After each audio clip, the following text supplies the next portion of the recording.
Welcome to Sci-Fi Ireland.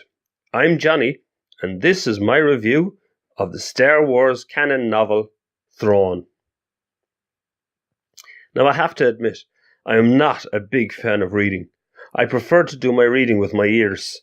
While driving, gardening, or doing DIY around the house, I love to have an audiobook on. The different voices and sound effects really bring the book to life in a way that the printed page just can't. And I know many of you will disagree with me, but that's just how I feel. That said, I was determined to finish reading Thrawn, the new Star Wars canon novel by Timothy Zahn, the old-fashioned way. It was a hard slog, but I did it. Not that it was hard because of any deficiency on the part of the author. He gave a great insight into a cold, logical, tactical military mind. A man who is constantly assessing anyone and everyone he talks to. I say man, but the blue-skinned, red-eyed, black-haired alien called Mithron Nuruodo, more commonly known as Thrawn, was no mere man, but a member of the Chiss species.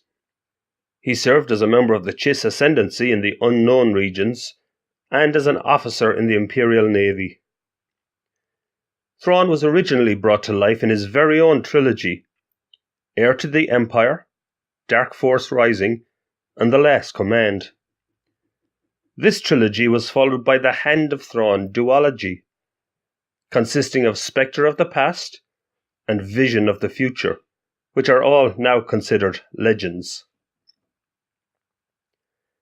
We were introduced to characters like Talon Karrde, leader of a band of smugglers, and Mara Jade, a force-sensitive human female who was once called the Emperor's Hand, and desired nothing more than to kill Luke Skywalker, the man she blamed for the fall of the Empire. Jorus C'baoth, insane clone of Jedi Master Joruus C'baoth, and the Ysalamiri, furry salamander-like beings that live on the planet Merkur. They have a unique ability, that of repelling the Force, rendering all Force powers within their sphere of influence null and void. Sad to say, however, not one of these make an appearance in the new canon novel. On a side note, Mara Jade is probably my favourite character of the expanded universe, and while I doubt she'll be made canon now, I really wish she was. Now back to the current canon novel. While the origins of Thrawn are the same, he's found exiled from the Chiss Ascendancy by the Imperial Navy, etc., I feel this book is unfortunately inferior to the stories of old, and his constant analysing of people, a blush here, a muscle twitch there, actually took me out of the story.